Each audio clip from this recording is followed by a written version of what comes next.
assalamu alaikum wa rahmatullahi. Wa alaikum salam wa rahmatullahi. Mulimu tya. Young Mulo Badman Gadget. Tetugenda kubanga tulandaga nnyo olw'obudde.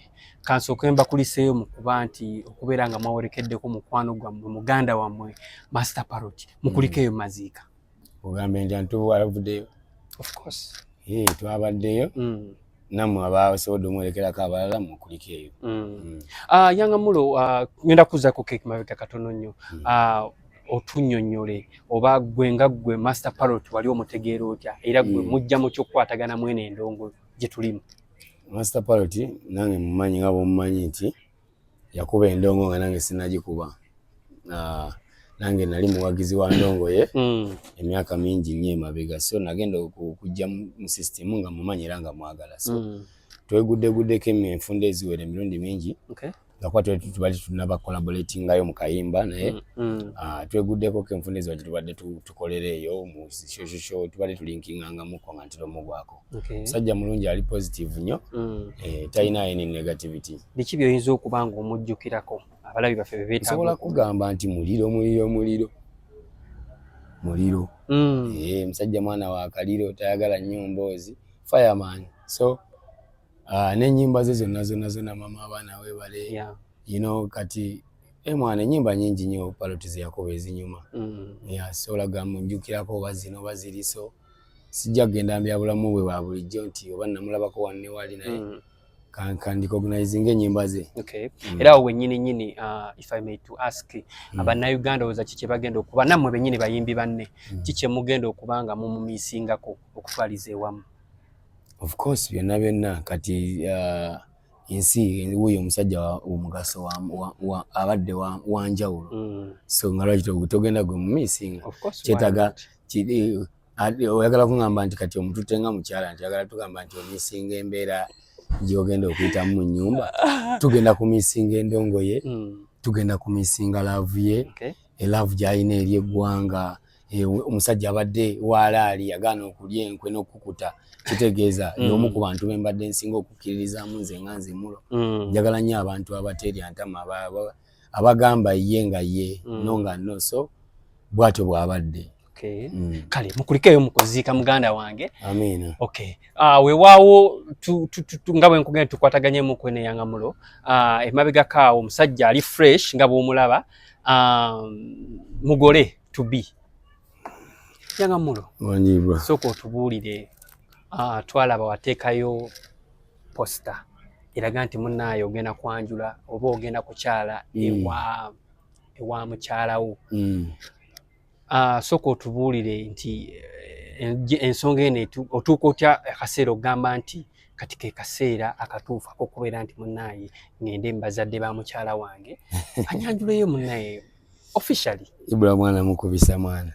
Kati when do you think is the time? Olowooza gwe kadde ki akali perfect? Anti munnaaye simanyi kyatwawuza emitwe. Kati it's never too late. You never tukugamba ebintu byonna bisoboka mu time gye biba bikoleddwamu. Tewaliwo timing entuufu mu bulamu nti ono amala tuuka ku myaka bwegiti oba ku size bwekyo okola kino. So nsuubira eba experience na bintu by'olabye biba byoyiseemu okugamba okutakinga decisions. Decision tuzikola okusinziira ku experience n'ebyoba oyiseemu n'ebyoba omanyi n'ekyotunuulire n'ekyoyagala ky'ogoba. Ebiseera ebisinga bw'obeera mu this celebrity life abantu bayinza okukitwala ng'ekyokubeera nti Young Mulo bamulabira mu the other perspective ey'okuba nti alimu oluyaaye alimu biki okuvayo okusalawo. It's not easy thing in Young Mulo. Sooka osiigira abantu ekifaananyi ekyo okubeera nti munnaaye nga bwe wooli nti okusalawo n'ogamba this is my right time okugamba nti kati omanyi ke kaseera mukyala wange agenda nnyanjula. Ibra, ffe tukola byewuunyisa nga bw'ogambye nti oli mu kwewuunya lwaki nakikoze bwe ntyo bwe nzize buli lunaku nfuba nnyo mbakolera ekintu ekyewuunyisa. Kati mukirabanga kyanjawulo but to me it's normal. Mukyala wange mbadde naye mulinamu abaana babiri, kati is that tolaba nti nalwawo nokikola? Kitegeeza nze yali yalwawo. So kiri tekiriimu mbeera yonna nze ndina mu kusiima bazadde kwegamba bampa mukyala.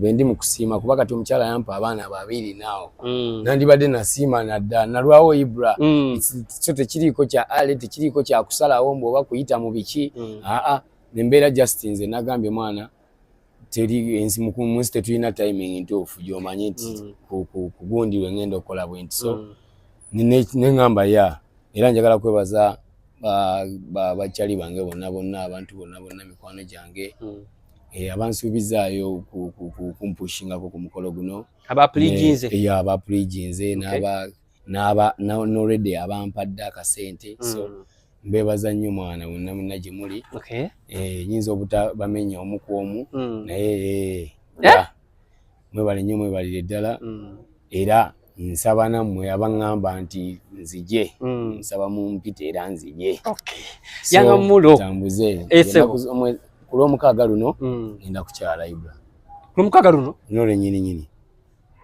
leero lwakuna essebo ku Saturday ngenda kukyala mu famire nga 2 ngenda kukola okwanjula mu mwezi ogwo gwennyini gwe tuli Yangamulongo wanise ebbango lwaki Ibra mugayita amabanga omwana ebyo bintu byansi biriwo okutuukirizibwa anti Yangamulo ebiseera ebisinga ffe abavubuka oba abasajja batulaba nti mulimu ebintu bitasobola kukola anti kakati ebyo bitasobola kukola bavubuka kyekiri kinagenzi ffe tukola byanjawulo mu bavubuka era nze oba wadde ontwalanga abavubuka gwe oli wanjawulo mu yes kyenjagala otegeere kati ndi mukulaga oba badde kale onsuubira kukola biri byoyagala kukola nze ndi mukola bino so look at me nabye ndi mukola tonsuubire tolinda biri byosuubira okukyala kuliwo ennaku z'omwezi nga meka okukyala kwa ku Saturday eno ngenda kukyala mu family then nga 20th nga 2 ngenda kwanjula mukyala wange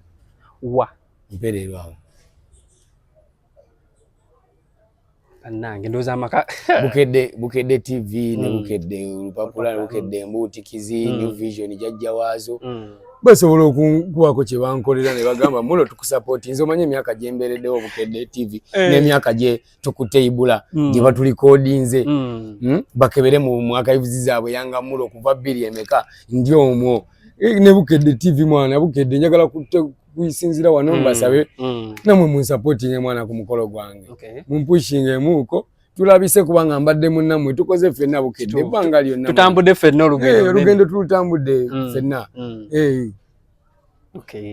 omukyalo nasiima nnyo nga New Vision ezzeemu oba bukedde ng'eyitiramu gwe Ibra oba Martin Ndijo baba Martin ow'ekitiibwa omukulu Martin taata tumanyiganye siri mu kwesibako omanyi bulungi era nga mbadde nsabanga bukedde ne New Vision mbadde nsaba mumpushingeko ku mukolo gwange guno nze mu business yange abantu bendi mukolagana nabo bendi mukola nabo omukolo guno kyemmanyi abakama baffe abatutwala omulanga baguuli amina nasiima era nasiima nnyo okuddibwamu kwabwe Yangamulo omukyala wo ono omaze n'ebbanga ki ni myaka kati 7 oba nga 8 myaka 7 ku 8 omulinamu abaana 2 omukyala ono tali mu gundi yaffe eno gye tulimu industry yaffe eno gye tulimu ate lwaki tagirimu nga mukyala wange ate nga nze njirimu naye agirimu already ali mu ndongo ali nze ndiyo bbaawe mu famire ye eri mu ndongo nze ndiyo bbaawe ngamba ati munaye ayinza okubanga naye munaye ali mu art industry tayimba takola kiya biki byogamba nti munaye byewasinga okubanga ogamba nti omukyala wange ono munaye kamugende munaye tutule kubeera nga antwala mbazadde be kubanga tikibeera kyangu kyakumugamba nti munaye abakyala tubaagala netubazalamu abaana netubalekaawo Ibra ffe abasajja tuli bawaka busy bali abakyala ba queen busy kati ebintu by'okukyuzinga n'okunoonya choice kujyamu it's never yours Katonda yekka yatusiimira abakyala abo ate yatubateramu omutima ogukolagana naffe mu mazima n'okumuwangaaza all that period so nga bwe gambye nti nze ndi mu kusiima family bandi mu kwebaza n'okungumiikiriza all that long kubanga nandibadde you understand so kati tosobola kumbuuza bintu bye nasiima ku mukazi nti oba kino oba kiri nti pinpointing kubanga nkulaze it's natural nti Katonda ye yakikola bw'atyo omwana ye yamusetinga kubanga era badde mu ndabye bangi naye nange nali saamuteekaawo muyono gwe nagira nena nabirawo nga ndaba tuflowinga we can understand each other mu mbeera yonna omanyi bye bisinga okutegeeza munno yeah so sobola kupinpointinga munna mwegombako kino oba kino wabula Mungu yanzikiriza kino kikola through out of love ebbanga lyakubeereddewo like she has been patient for you of course kubanga gambye emyaka 8 Ibrago so obeera n'omuntu nga tokyalangako tomuwasangako tokola kintu kyonna all that period nga family ekulaba bulabi they didn't say anything so ndina blessed okuba nti ekyo kya happening so yeah so tewaliwo kaliro konna ka pressure oba ye ku pressurizing kugamba nti mune tata gundi nze ndi wamune abakazi betubeera babikola aizo mudiriza mmwe mwe mu kubaaza Ibula wafunye kimamijjo ekigamba tegeka tugende batwanjule nawe ne family n'ogiyita era abamu tumanyi n'ogaana nga badde bakuyise n'ogaana ebyo ebintu byoni byategeka bya kiyaye omuntu gwe yafunye eggulo yavudde naye kakati nkugambye maze n'omukyala wange omwetegereze ekimala emyaka nga 8 kati ndowooza nga na 9 kubanga waliwo n'ebiseera biri nga twogera ng'era tweraba nga we are not together naye tumaze together 7 years so kirungi nera kinene nze ndi mu kwebaza family eri okungumiikiriza ennyo n'okunzikiririzaamu nga family ne bagamba okumpa welcome eyo ne bakkiriza nti tusobola kubanga ogambye ffe tulabika ng'abayaaye tulabika ng'abantu abalina okukola ebyekiyaye byokka so kati ne family eri yokka okumpa trust nekkiriza nti amulo tukkiriza abeere ne muwala waffe kyatendo nnyo so I don't take it for granted ensonga lwaki ngambye let me do something now when I still can. Do you stay with her? Yeah, like you stay together? Of course, agenda walinga ngendo okumujjayo wajja okunobamu naye. For now nkyamuyina. Okyamuyina? Era muyina gyali. Allah akbar. Tusaba Allah abateeremu obwangu mu lugendo lwammwe luno olupya. Kuba munne tekibeera kyangu. Amiina. Naye nga akasente oyina abakwasizzaako kuba munne ekintu ky'oyingiridde. Kyembadde ndi mu kugamba nti kyendi mukuga ekintu kyenyingidde okibulaba kinene newaddeyo nti ebintu bikola abantu nja kikola kubanga Ibra nina abantu Ibra nina mmwe Bukedde TV yiyo nina simanya ani bonna abantu bonna betukolaganye na bisogamba Ibra abantu tebatwagala byaddala batwagala byakungu batwagala biri fake batugamba mu biseera nga bino mu sawa nga ez'amasanyu oba ez'ennaku wetulabi abantu baffe bebagetinga obuntu bulamu ne bagetinga naffe on board so nzikiriza nti nja kikola n'abantu bange kyonna Mungu kyanaaba ansobozeseza okukola Ibula is what I will do. Naye nga gwe omuntu kuba omuntu ayinza okugamba yangamula akasente yakaggyewako munaye obeerako n'akasente ko k'otandika nako ng'omuntu then bano abajja okuyambako bajja later.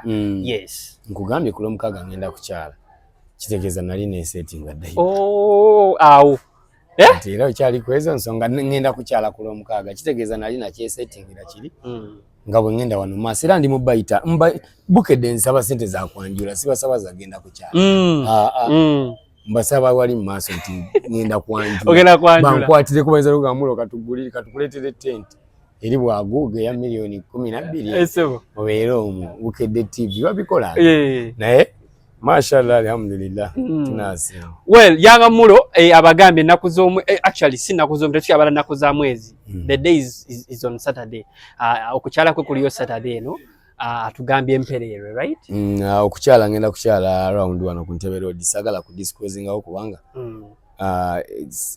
kale ngenda kukyala wano ku Ntebe Road we wataata ne senga kubanga okukyala tebakyala ate yeah so okwanjula kuli mpererwa awo niyo okukyala ku Lwomukaga ko kuli around ya Ntebe Road watata yanga mulo weteseetese otyo okubeera nka munne kati oyingidde nnyo jjane kuba nga bwe ogamba nti Ibula ino si nnyo jjane jjane ngibaddemu emyaka 7 eyeba nnyo jjane okubeera nti kati maze 7 years mu eyo jjane gyongamba mbwe eri nnyo gambye ndi mu kuli nihuwinga jjane nga bwe wandigamba nti ahamu byonna betuyiseemu kati nkyala nka mukolereyo kano feeling ya fresh yeah well yanga mulo tumumanyi si jjane empya ngibaddemu olinga mu renewing ninga ja alimu ekogayinga ne kadi enjiri renewing.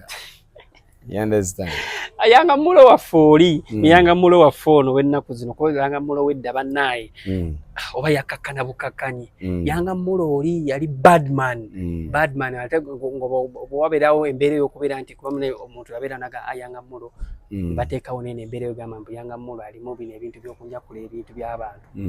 Yanga mulo oyo no wakakati banjawulo. Ebula mwana mukobisa. Ebulamu nkobisa nagambye obulamu bulijjudde stages. Bwe obulamu bwe tutambuza mu nsi buli mu stages gano madaala muganda wange nti buli lunaku okula. Osobola okuba nga wali ofokasinze ku mupiira kubanga ogulaba nnyo obanga oguwagira nnyo nga tebannatandika kusaba school fees. You understand? Naye bwe bannatandika okusaba school fees ogenda mufokasingako naye nga omupiira oguweemu obudde butono oba okitegeereza gwawe. So bwe kibanga luli nali mpa obudde ebyekisiru nnyo. Kati sina budde bwa bya kisiru. Obudde bwennawo bwa kwenoonya biruzi nnyingi nnyo ze nina okuggala okusasula. Weebale nnyo kati sobola kudda ate mu kati oyagala kati kyogamba mbu nakyuka ne nfuuka ki? Kati sumanyi. Ngati mbuuza oli mu kugamba yanga mulo oli kuba bana yanga kyekyuka yanga mulo oli kuba ne bayimbi banno baali bakutya. Neeraba ntya Ibula. Nti yanga mulo Ibula olowooza olw'okuba nkukkiriza nojja nonzijjako interview olowooza siri mubi? Olowooza siri mubi? Oli mubi nze nkumanyi. From Zana wali. Olw'okuba nkukkiriza nojja nonzijjako interview. Olowooza sikyali mubi? Akabuli kalabika kakendeeramu. Olimba? Kyokka bannange Ibula. Ibula twafuuka bazadde.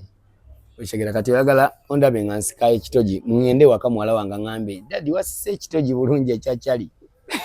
Kyemugezaako kuŋŋamba. Mungende wako mwana wange ngambe dadi bane wasise ekitogi kya cowboy katono kiyuze. Oh, it was nice. Mu kifo ky'okuŋŋamba dadi nakulengedde nga omwina abantu be muyamba nga balina ebintu bye bali mu kukola. Nakulengedde papa I saw you nga muli mu kuyamba abantu. That was a humanity something. So tosobola kuŋŋamba ate mwana kunneebaza ebyo ssaawa zino. Kukamye nina abaana Ibula abaana bakulu bali mu ssomero basoma. Nga oyagala nkumbere nga ndi mu attitude eri yemu. Ibula bwe muba temukyuka temugenda ku progressinga mbulamu. Mu nsi olina okukyuka and flex yourself okujja mu mbeera eba eriwo ebintu bitusobola otambula. Bwe weefixinga into one place mu nkola yemu muganda wange tusobola okuleka ne tukuddukako emyaka nga 10 ng'olimu eyo enkola nga ffe twagenda dda tuli ku birala. Oba nfuna feet. So enensi tewaliwo alina kyagoba kubanga tewaliwo kyatwala. Ffenna tugoba ekintu kimu ssanyu mirembe. Ssanyu mirembe kubanga era omanyi nti sente ze zireeta akasanyu ate onoonya ki? Kyogamba sente oginoonya just ekuleetera nnaku. Tugoba kubeera happy nakubanga okkuse. Otegedde mu byonna byonna bye tukola tubitunuleko nga bitusanyusa. N'ogamba nti family yange eri yeeyagala. Omuntu wange uli alina kino nakiri yeeyagala. That is what kyekitukozesa n'obulamu bwe okumanya nti buli fine.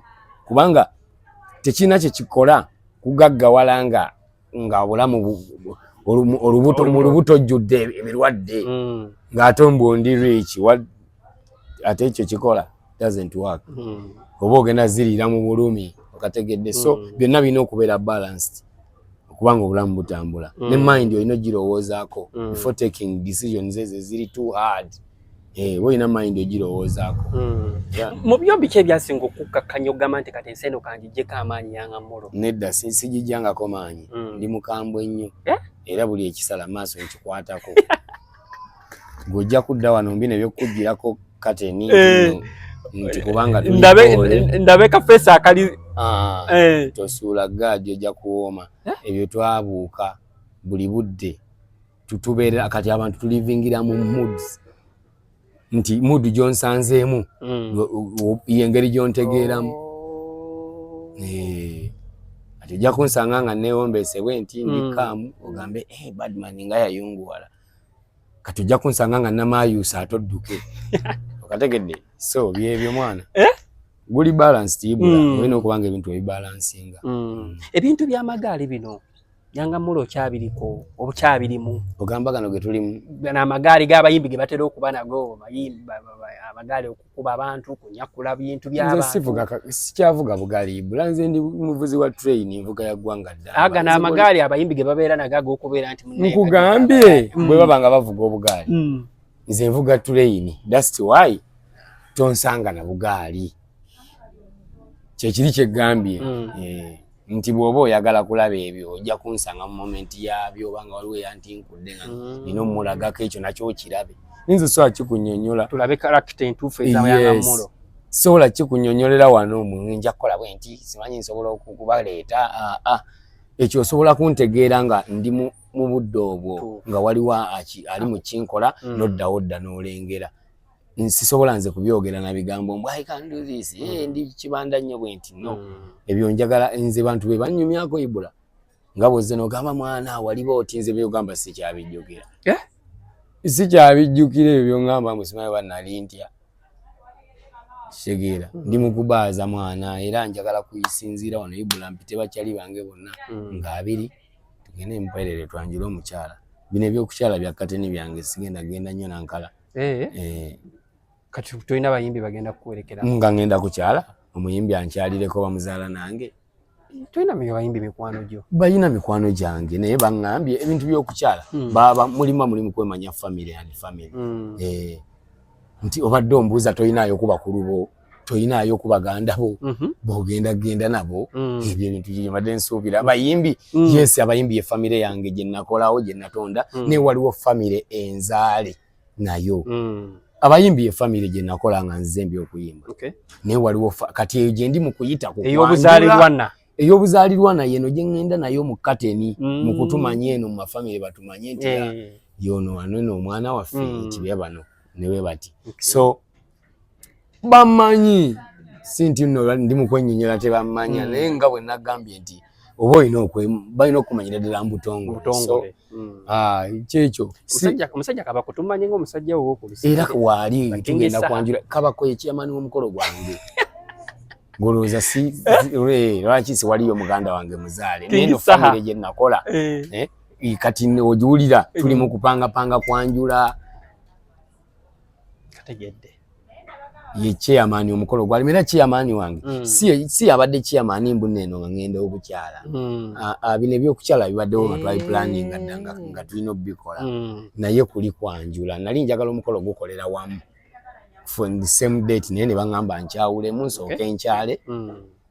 nkijjewo then nkola okwanjula so yeah era bukedde nsobola ogiyita mwana mu byokwanjula sijagala ino mukukyala kukyala byange baagala kumanya nze tebaagala tumanya ffenna naye wali mu kwanjula ffe bwe nambayita mwana bakyali bange bonna baggweyo era ngenda bategekera atugenda kujja nkimanyi bulungi mukyala tumunone mu kitiibwa lwaki nedda tulabise ate katubikole ebyo nayo biveewo Ibula tulabiseemu tulabise gubaale mukyala waffe tumuvimbise addeyo mu kateni gy'abadde.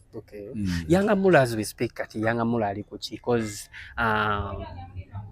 bagamba maybe Yanga Mulo asiriikiriddemu ko somewhere embaga ye muwube kukyala kwe kumuwuba kati ate wawulira emikolo gituwuuba olowooza muntu kyasinga nze mikolo gimpuba Ibula era dakiika zino ze nkuwadde wano zitandise okunnuma nina obaako weŋŋenda nina abantu benina okumiitinga jjukira miitingi zange tezirina meeting point ndi ku meeting abantu bano personal buli muntu bw'aba ampadde appointment gwe nnumba ne tumiitinga siri mu saakoze meeting zino za ffenna tukuŋŋaanira wano abantu ndi muba meeting personal kati endongo eno nga bweri Yanga Mulo like what do you have in stock like for your fans Yanga Mulo ali ku ki kuba tetulaba maybe nona kitemunzikiriza Ibula nenva mu mukolo kitemunzikiriza nenva mu ati at least abantu olina obamanyisa endongo weri Ibula wanted we yatambula togeze okuzuukusa ate nga ne sipimika yennyini yali afuuse actually ali problem and it was a remix kakati Ibula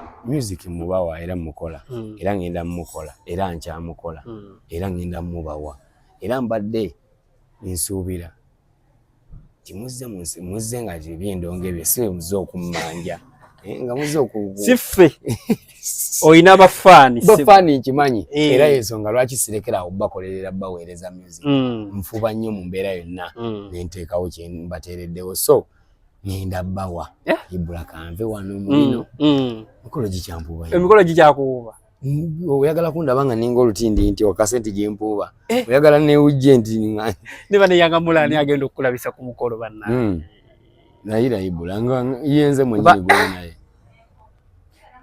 Ibula kyogamba tugenda kwesunga okulaba Yangamulo new version olimba Yangamulo new version ngenda kusabula ekoti nyege olwo obusungu buli obujuza pipa nga ntudde wenti just ndaba bulabi bantu bange batuufu ekinga ndi mu kutunulira abantu bayingamba soma ngamba ekituufu ono kyali wange byaddala kituufu nono bulijjo mbuusabuusa nekyali wange byaddala kituufu nono bulijjo mbuusabuusa naye njagala kullo ati ngenda balabiraawo Yangamulo amanya gamatuufu bampita Lubega Kasim omusajja omuyisiraamu musajja w'engabi ate omukyala bamuyita ani omukyala amanya wagenda galabira wali empeere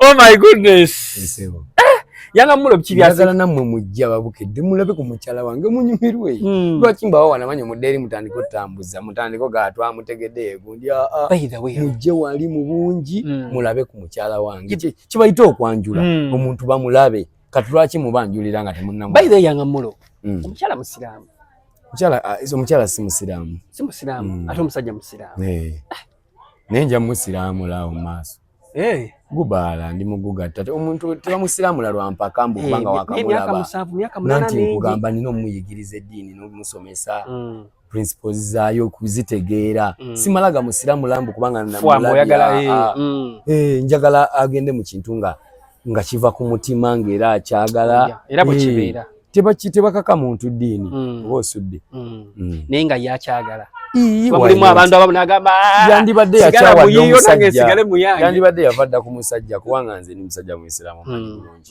principles zentambulirako oba ozimanyi so olaba yazigumira that long so byebyo mwana eddiini tebagikaka muntu naye gwe kyoba omanya nti tugubaala era tutambuza kale baka obugambo kambubiri bwogamba abantu bo Ibula mbagambye obugambo bungi nnyo kuva obwedda lwalandise tunyonya bugambo naye nze mwebale kweyagala abali eyo njagala kuddamu kwebaza abakyali bange abali mu kumpushingako ku gumulo guno ne bakyali bange aba Prigins okubaako kye bankolera mbebaza kansuso mwebale kumpushingako ntuukirize kintu kino nga bwe nakisuubiza abantu nyanzanye nenga akasente bakakuwadde Yangamulo Ibula mulimu abamu abeeyama namala okweyama obudde bwe butuuka essimu natandika zingiza bajja zituwa Ibula bajja zituwa bino kibabikaka muntu buli omu bakuyise kweyama oli yeeyama lwaki weeyama sigwa wamugambye yeeyame